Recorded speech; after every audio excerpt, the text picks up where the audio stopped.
आपको एक ऐसी घटना से अवगत करा रहा हूं कि ये बच्ची है कुशीनगर जनपद की निवासी है और गरीब परिवार से अनामिका सिंह पुत्री भूपेंद्र सिंह निवासी छावनी पडरौना जनपद कुशीनगर। ये जब हाई स्कूल में पढ़ रही थी कुशीनगर में, उस समय इसकी उम्र 17 साल थी और उस बीच में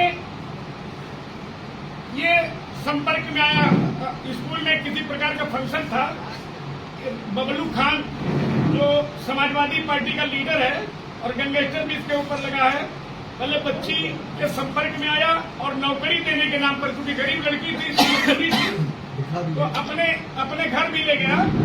ले जाने के बाद यहाँ तक इसके पास कुछ था नहीं तो ये अपने घर में ही रख लिया और घर में रखने के बाद इसके साथ दुष्कर्म किया और काफी दिनों तक करने के बाद जब उसका मन भर गया तो दूसरे व्यक्ति के माध्यम से ले गया जमालुद्दीन उर्फ छागुर बाबा के मजार पर। मजार पर ले जाने के पश्चात वहां इसका धर्मांतरण हुआ और धर्मांतरण के बाद फिर समाजवादी पार्टी का एक लीडर जिसका नाम नौशाद उर्फ नाटा नवाब का, ये धर्मांतरण करने के बाद ये निकाह भी कर लिया और निकाह जब ये किया तो ये लेकर के मुंबई गया और वहां से जब इसका मन भर गया इस बच्ची के साथ जो हुआ है तो मैं समझ रहा हूं कि भारत में शायद किसी के साथ हुआ हो, क्योंकि 2017 से लेकर के जो झेल रही है ये थाने पर की स्थिति सुनिए। जब ये किसी तरह हिम्मत करके कौन सा थाना था तमकुई राज पहुंची है तो वहां एक कांस्टेबल मिलता है, क्या नाम था, इम्तियाज अंसारी, वो जो है इस बच्ची को जो है डांटा फटकारा, फिर रात में ले गया और रात में कहीं इसके साथ रेप करने के बाद उसने किया क्या कि मारा पीटा, इसको फेंक दिया गड्ढे में, क्योंकि गरीब परिवार की है नहीं, राजपूत इतने सानी होते हैं, छोटे बच्चे हैं और ये बच्ची कहाँ जाए। जब एसपी के यहाँ गई, डीएम के यहाँ गई तो इसके पक्ष में कोई बोलने वाला नहीं था, क्योंकि ये आरोपी आप देख सकते हैं। ये धर्मांतरण निकाह कराया और इसके बाद अनामिका सिंह को जोया खान बनाया। जोया खान इसका नाम है, नौशाद उर्फ नाटा, ये समाजवादी पार्टी का लीडर है। ये वही है क्या जो जाली नोट वाले मामले? बस कौन के जाली नोट वाले नहीं है, इसके सारे जो है आप देखिए इंडिया टीवी वगैरह में सब आया है कि ये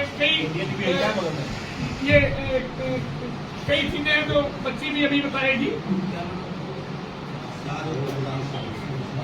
इसके बाद जो है जब ये धर्मांतरण कराया, धर्मांतरण के बाद ये देखिए ठाकुर गैंग का ये भी बहुत सक्रिय सदस्य आलमगीर अंसारी जो घर में नौकरी पर रखवाया, ये सबों ने इसके ऊपर नौकरी रखवाया और नौकरी के बाद इसने भी खेल शुरू कर दिया, अपने मित्रों के साथ इसके साथ शारीरिक संबंध बनाना, प्रताड़ित करना।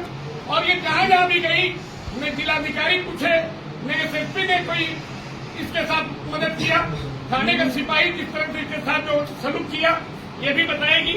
तो ये व्यक्ति भी बहुत बड़ा दोषी है। इन सबों का ये सोशल मीडिया से ये निकाल के लाई है।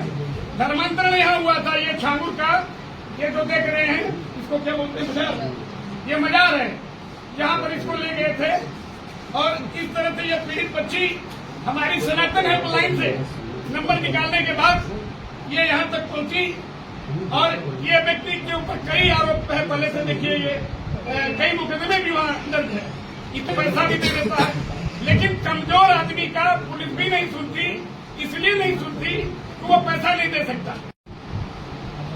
नमस्कार, ये कप्तान साहब, हाँ, एक मैं गोपाल राय बोल रहा हूँ, राष्ट्रीय जन सुरक्षा परिषद।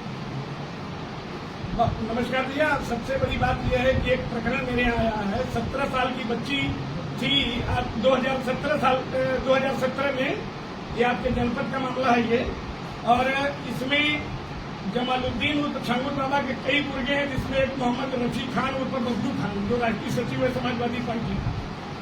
और ये सब रेप वगैरह काफी किए हैं। ये जब थाने पर गई थी और आप यहाँ भी एप्लीकेशन थी ये सब दबा देते थे क्योंकि पैसे से काफी मजबूत है, जैसा मुझे बताएंगे।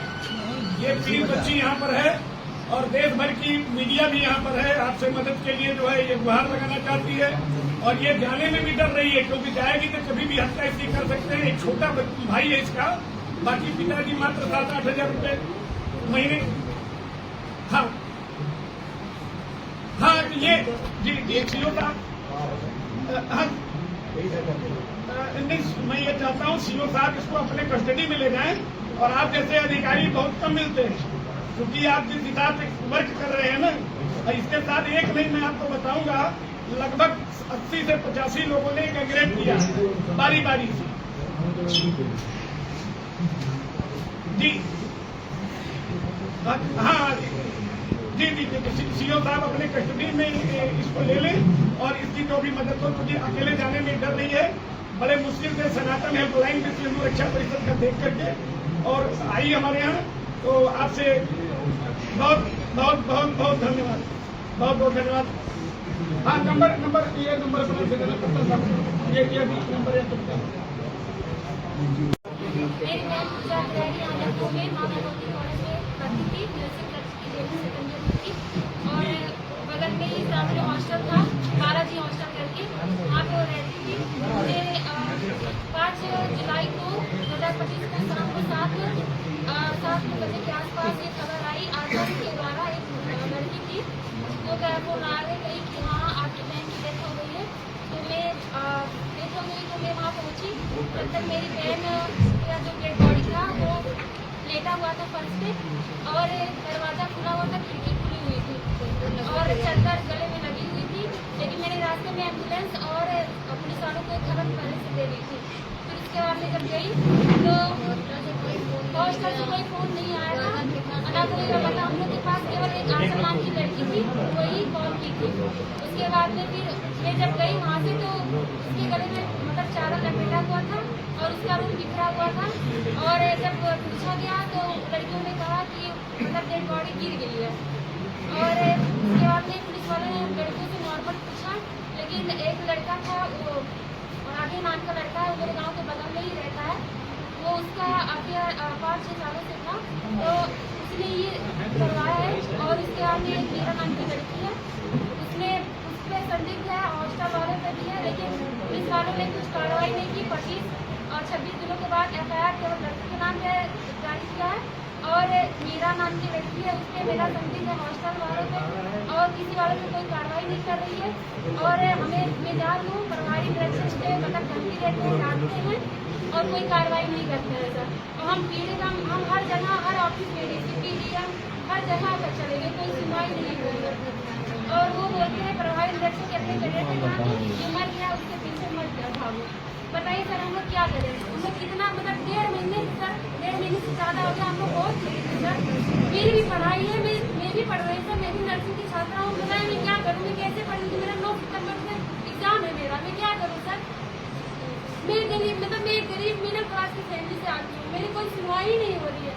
जिस लड़के ने आपकी बहन नहीं सर, कोई कनेक्शन नहीं था, मैं नहीं जानती, लेकिन मैं जानती हूँ वो भी पढ़ता था लखनऊ में। आरोपी का नाम क्या है? अभय चौबे नाम है। अभय चौबे जी, अभी अरेस्ट नहीं किया। पुलिस वालों के पास जाओ तो CDR करने को, CDR निकालो तो वो कह रहे हैं कि वो CDR आया, अभी तक